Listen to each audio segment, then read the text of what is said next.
there were so many failures. And this has been a long trail to follow. I mean, we've been married 50 years, and more than half of it we've been involved trying to find her. They have not been that involved because we didn't bring them into it and didn't feel it was appropriate to when they were a lot younger. Mm-hmm. So they've found out a lot when we had to do the pre-trial and the trial. Mm-hmm. So. And again, it was a big table with a lot of men sitting around it, and, well, it's true. And then there was a break, and I went into another room just to breathe, and somebody, and I don't know who it was, came in there and, was trying to make me feel better.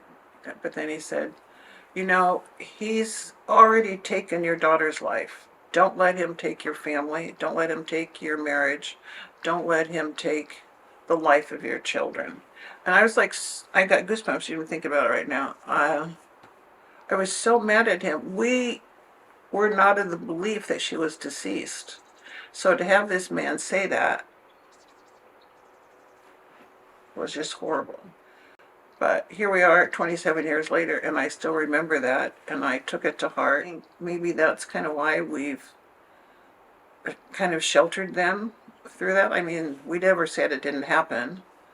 Well, we called her room, talked to her roommate, several girls that were in there. I don't remember which ones. And when I said, did she have any plans to go anywhere? And I don't know which one of them said that she'd gone with Margarita, and they hadn't seen her since she'd gone with Margarita, but they didn't hear her talk about other plans. And so for me, it was just really just immediately off. But part of me wants to say, well, she's just gone wild, she just... And then my friend Denise, and she said, oh, they probably met some really cute guys, and they probably went to the beach, but there were no phones then,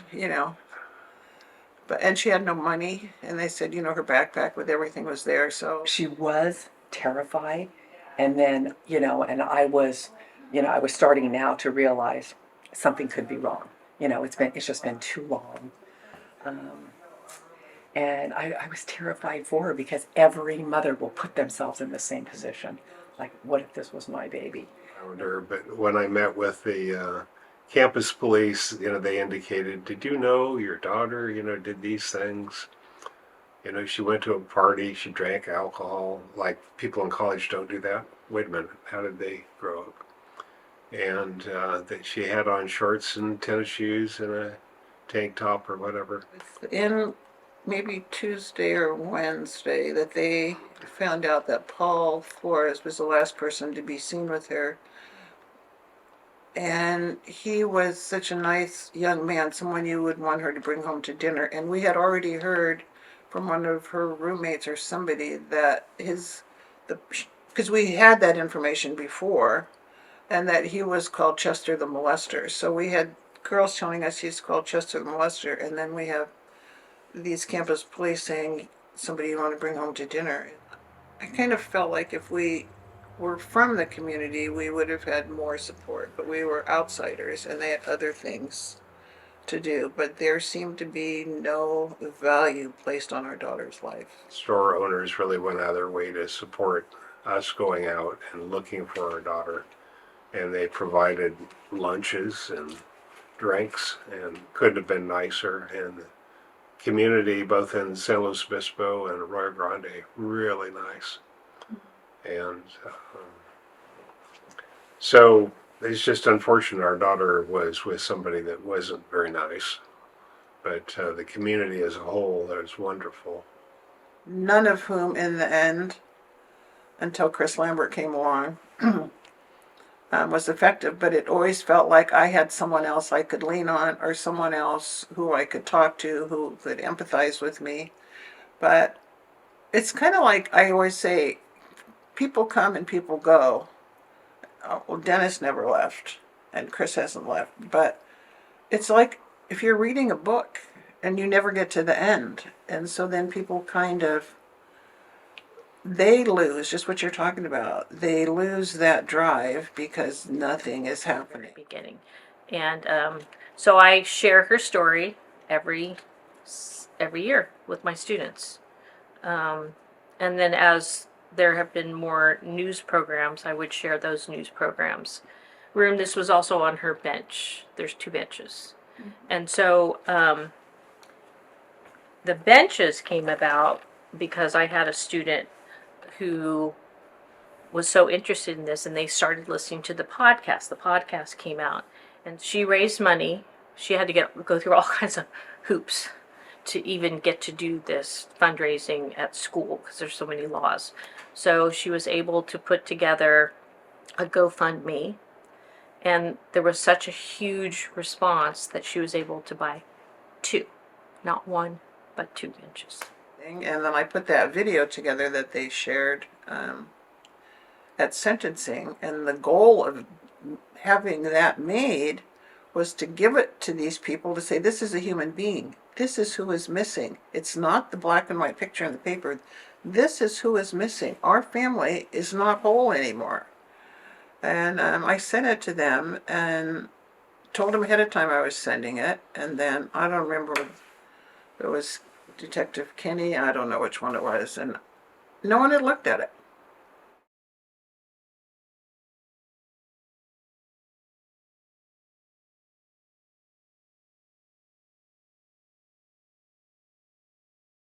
They're frustrated, and Ian made it sound like he understood the value that this family was missing a human being, and that was a sense that we picked up from him right away. And then when the podcast came out, he told me it was out, and he gave us a heads up warning a few days that it was going to come out. And then I listened to it, and this sounds really weird, but I'm like, oh my God, our voices are on there. So I thought that he was going to tell the story.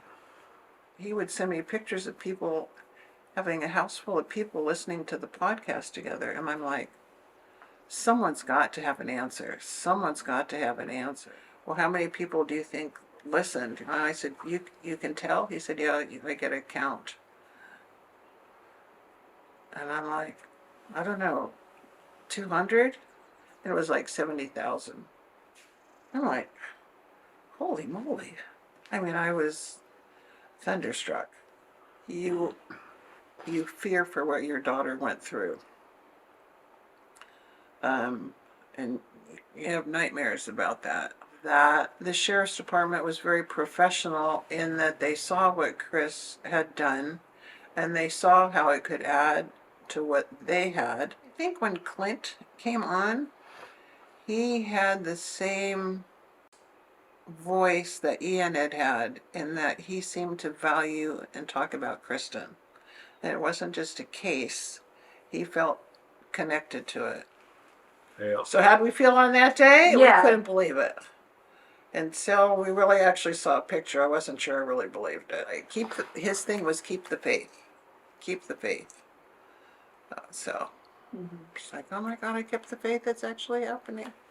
Just was so grateful that it was going to go to a trial, that it wasn't a deal breaker.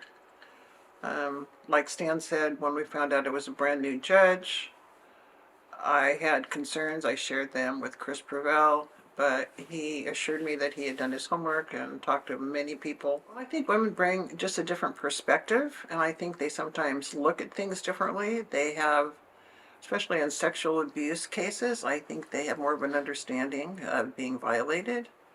My goodness, the defense team was putting us on trial.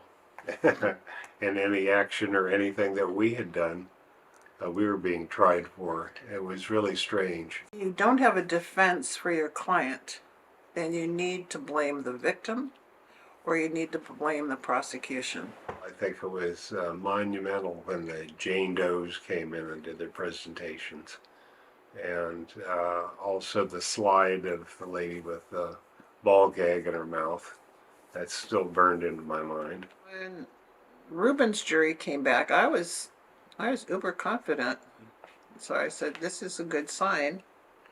And then when Paul's came, I'm so thrilled that they read Paul's first and not Ruben's first. That would have been probably what it had to resuscitate me. Lindsay and I cried because it was such a huge emotional relief. Relief, yeah.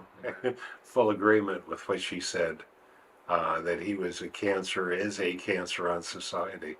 And he had demonstrated that he does horrible things to people repeatedly.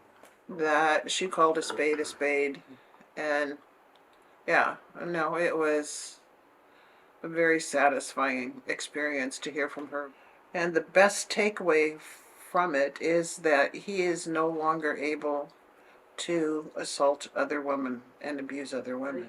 Well, I think the whole issue of sexual abuse is monumental. Obviously, not just in San Luis Obispo, but I think, like I said early on, the journalistic approach was drunk woman missing, and there's accusations against the woman, and the man is off scot-free. And it hasn't dramatically changed in the legal system. She's talking about another Jane Doe that came Yeah, a that's couple of very days but wasn't able to present. And her story was that she was attacked by this person. She didn't even know who it was after a party.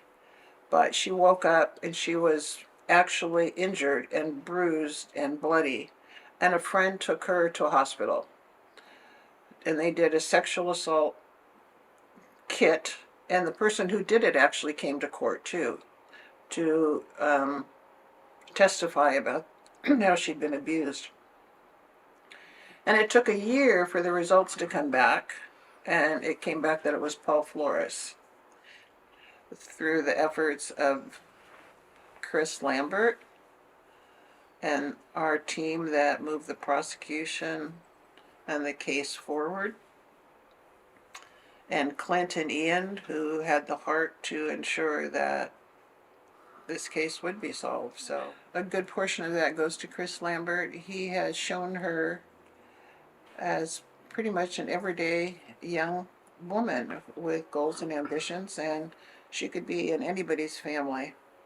And when I said early on that all we wanted from law enforcement was to feel that they valued her life, and I feel now that these communities are valuing her life and seeing that she's just a normal person, and this could happen to anybody.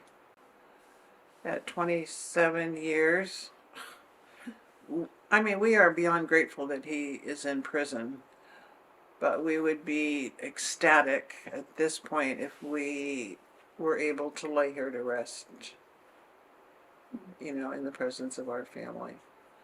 Paul Flores took Kristin's life. Cal Poly took ours.